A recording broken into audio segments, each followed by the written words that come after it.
Hello everyone. Today we are going to discuss about teaching aptitude and attitude. So this topic is related to B.Ed.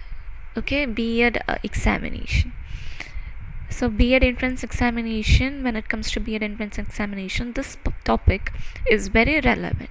So we'll be discussing few points regarding teaching aptitude and attitude.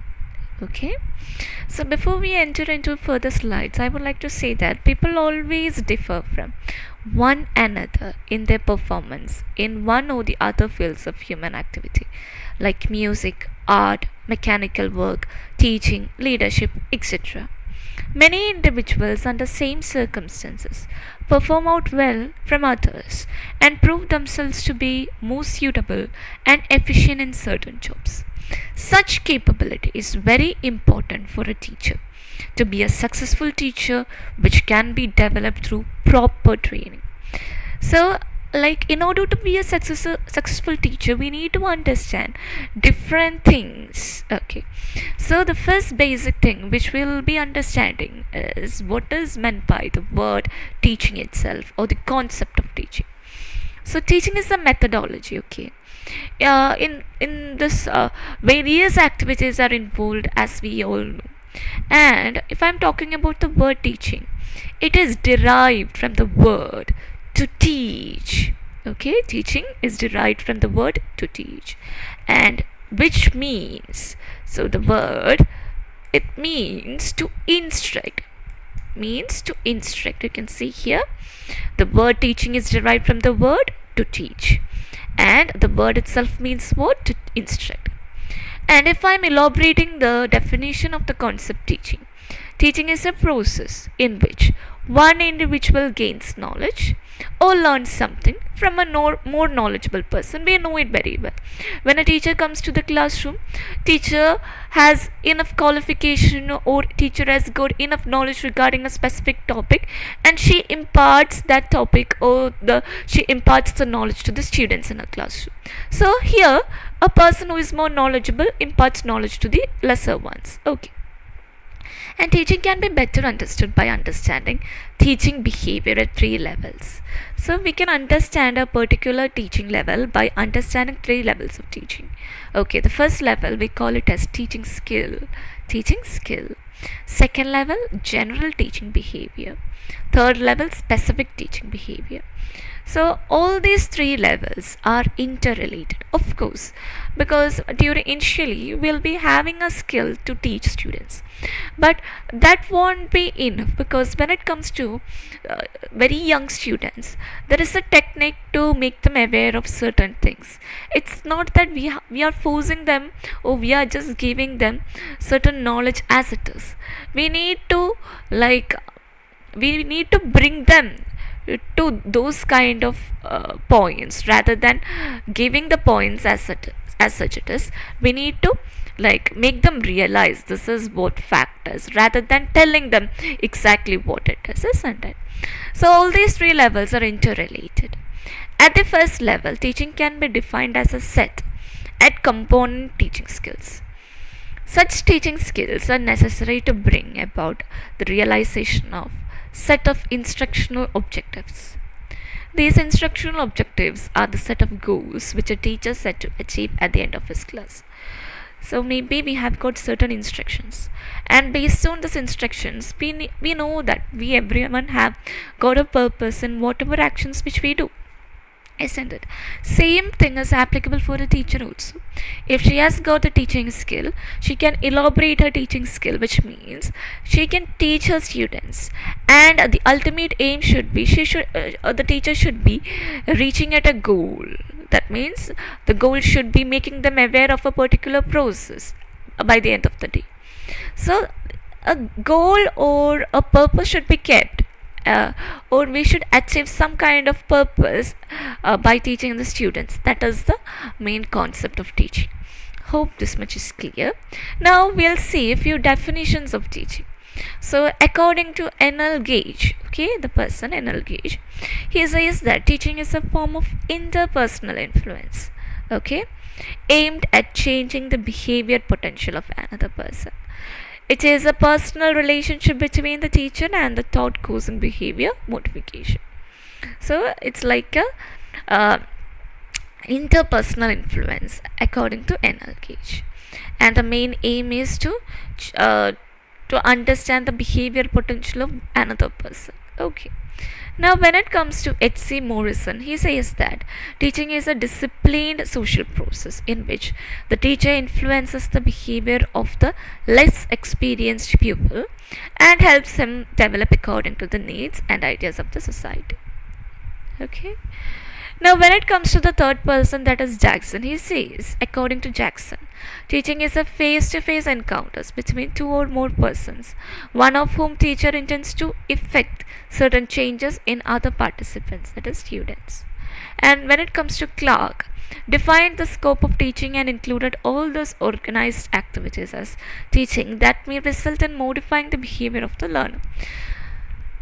Okay, and according to Amidon, teaching is a process of interaction between the teacher and the thought as a cooperative enterprise, a two-way traffic. And according to Dewey, teaching and learning are not separated processes, and learning comes through doing. We know that, like, we cannot keep it separate. According to Dewey, we cannot keep teaching and learning in a separated way. Teaching and learning are interconnected. Okay. And what Rabindranath Tagore says is, teaching is a natural process and it should be done in natural environment which is close to nature. So these are the definitions. Once again, I'll go through the definitions. Definitions of teaching according to NLGage. Teaching is a form of interpersonal influence aimed at changing the behavioral potential of another person. It is a personal relationship between the teacher and the thought causing behavior modification. And according to H.C. Morrison, teaching is a disciplined social process in which the teacher influences the behavior of the less experienced pupil and helps him develop according to the needs and ideas of the society. And according to Jackson, teaching is a face-to-face encounters between two or more persons, one of whom teacher intends to effect certain changes in other participants, that is the students. Clark defined the scope of teaching and included all those organized activities as teaching that may result in modifying the behavior of the learner. And according to Amidon, teaching is a process of interaction between the teacher and the thought as a cooperative enterprise, a two-way traffic. And according to Dewey, teaching and learning are not separated processes, and learning comes through doing. And according to Rabindranath Tagore, teaching is a natural process and it should be done in natural environment close to nature. Now, concept of aptitude. So before just explaining about the concept, I would like to make a few things clear. That the word aptitude is defined in various ways by psychologists. Okay, and aptitude is not the same thing as ability or interest. It is more specific. We cannot say that this word aptitude is similar to our ability or interest. In a more specific way, I can explain it. Measuring only certain aspects of functioning within a limited range. So here we are only measuring certain aspects of functioning. Okay. A person with a verbal ability cannot have aptitude for all the different tasks or vocations connected with verbal ability. Aptitude is only in part of born or native. So we cannot say that. It's not like the interest or something which someone is born with. Okay, we cannot claim as it is. According to Bingham, 1937, a condition or set of characteristics regarded as a symptomatic of an individual's ability to acquire with training some knowledge, skill, or set of responses, such as ability to speak, a knowledge to produce music, etc. So this is actually like through continuous practice or continuous process of learning something. Okay, and finally we attain some kind of knowledge regarding it, or we be better in it. Initially we might not be good at certain things, but we can be good at through practice or learning it through learning certain skills. So this is what is aptitude, that process of learning and being good at it, being a veteran at it. And Bingham states that aptitude is a measure of probabilities of success of an individual with training in certain type of situations such as playing piano. This aptitude is something more than the ability. It is ability plus suitability of performance. For example, a person may be a good scholar as he possesses high verbal ability, but it does not mean that he must be a good teacher. So that is what the aptitude. Maybe he has got, like, he is perfect in learning and everything. He knows almost every kind of thing regarding the topic which he learns, but when it comes to teaching skill, he hasn't attained the skill of teaching. So in order to attain, he need to practice, he need to grab different aspects of teaching, and only then he could perform it. So that is what this aptitude means. The Bingham's definition also found support from a Freeman, as it defines aptitude as a combination of characteristics which connotates and individual's capacity to acquire with training some specific knowledge, skill, or set of organized responses, such as ability to speak a language, to become a musician, to do mechanical work, teaching, etc. According to George K. Bennett, Harold G. Seashore, and Alexander G. Weisman, aptitude embraces any characteristics which is predisposed to learning, including intelligence, achievement, personality, interest, and special skills.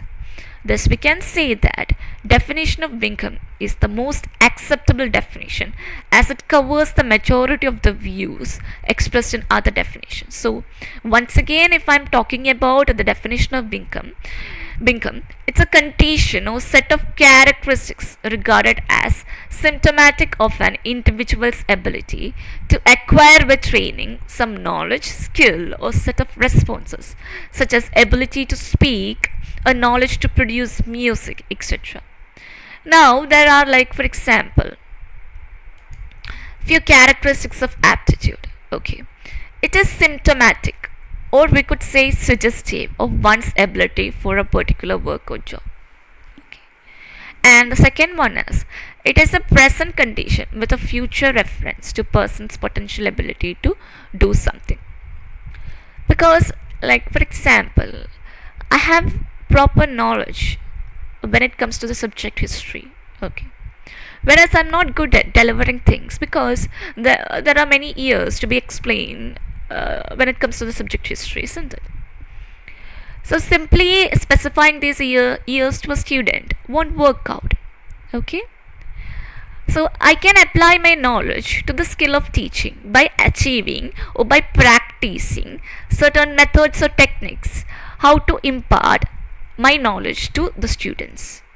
Okay, so I can use various techniques, okay, like writing all the years in the chronological order and referring to each events. So that is my technique that I have arrived with. But before I come with that technique, I should have proper knowledge regarding the subject, isn't it? So the knowledge regarding the subject has helped me to arrive at a technique to impart knowledge to students. So the things which we have already have within us will help us to develop something else. That is what is aptitude. It connotes more than potential ability in performance and implies fitness and suitability for the activities in question. It is innate capacities resulted from the interaction of heredity and environment. Aptitude embraces any characteristics which predisposes learning, which includes intelligence, achievement, personality, interest, and special skills. Now, if I'm talking about types of aptitude, generally aptitude is of two types. Okay, so positive aptitude and negative aptitude are there. Positive aptitude, in which people with positive aptitude view life challenges, religion, institutions, and the situations they go through with confidence, are sure that they can deal with them. They do not dwell on the problems and difficulties of the past and does not let them dictate his life. They would rather learn from the past mistakes and move on. So they have like an open mindset regarding whatever they face. Even if it is a bad thing in their life, they have a positive attitude towards whatever they face, and they learn from their mistakes. That is what positive aptitude. Now, when it comes to the next one, which is negative aptitude, people with negative aptitude do not seek solution and progress. So they don't have the intention to look forward for any solutions or any progress in their life. They always have negative thoughts about the society, religion, politics, community, etc. They lack self-esteem. They are not confident enough, and positivity. These affect their thinking procedures and actions. Now, concept of attitude. So this is very important when it comes to B.Ed entrance examination. Okay.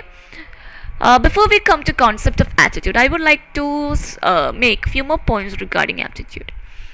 Teaching aptitude is the capacity to acquire proficiency with a given amount of training in teacher education. So, like if I'm teaching or if I'm making a person learn about aptitude, it gives them a potential or capacity to acquire proficiency within a given amount of time. Okay. It refers to the capacity of an individual to be skilled in teaching by receiving formal or informal training. This teaching aptitude is helpful in predicting the future success of an individual in teaching field after providing appropriate opportunities and training. Now, when it comes to concept of attitude, which is very important, attitude refers to a set of emotions, beliefs, and behaviors towards a particular object, person, thing, or event.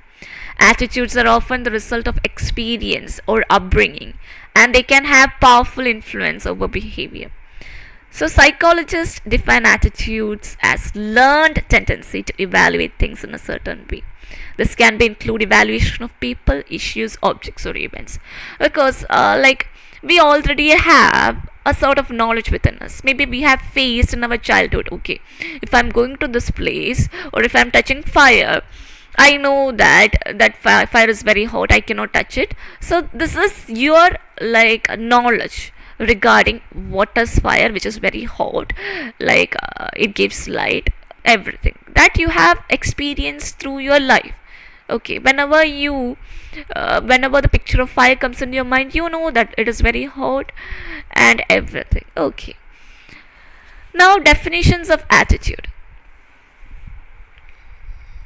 According to Gordon Allport, an attitude is a mental and neutral state of readiness, organized through experience, exerting a directive or dynamic influence upon the individual's response to all objects and situation with which it is related. Which means you have faced many experiences in your life, you have gone through many experiences. For example, what I can say is, even when it comes to cooking in kitchen, you have gained certain knowledge by practice, isn't it? So, even if you move to another place, you will have that knowledge within you. Okay, so that is what is attitude. Now, according to Thurstone, an attitude denotes the total of man's inclinations and feelings, prejudice or bias, preconceived notions, ideas, fears, threats, and other any specific topic.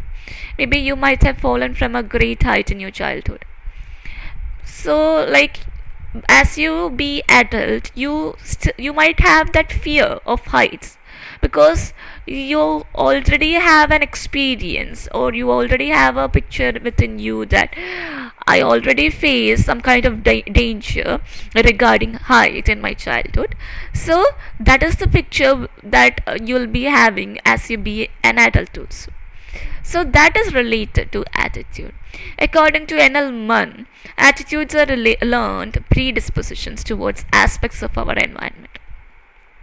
They may be positively or negatively directed towards certain people, service, or institutions. Now, characteristics of attitude. We'll just see the characteristics of attitude. Attitudes are complex combination of things we call personality, beliefs, values, behaviors, and motivations. So it is a complex combination of the things which we have experienced as a person. Okay. Now the second one, an attitude exists in every person's mind. It helps to define our identity, guide our actions, and influence how we judge people. Attitude helps us define how we see situations and define how we behave towards a situation or object. It provides us with internal cognitions or beliefs and thoughts about people and objects. It can also be explicit and implicit. Explicit attitude is that we are consciously aware of, and implicit attitude is unconscious but still affects our behavior. Attitude causes us to behave in a particular way toward an object or person.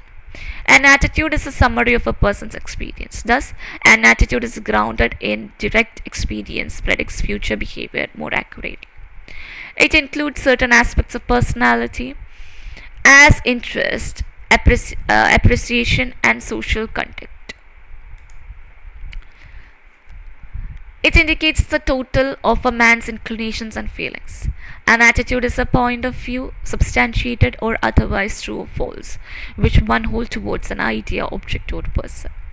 It has aspects such as direction, intensity, generality, specificity. It may be positive or negative and may be affected by age, position, and education. Now if I'm talking about teaching attitude.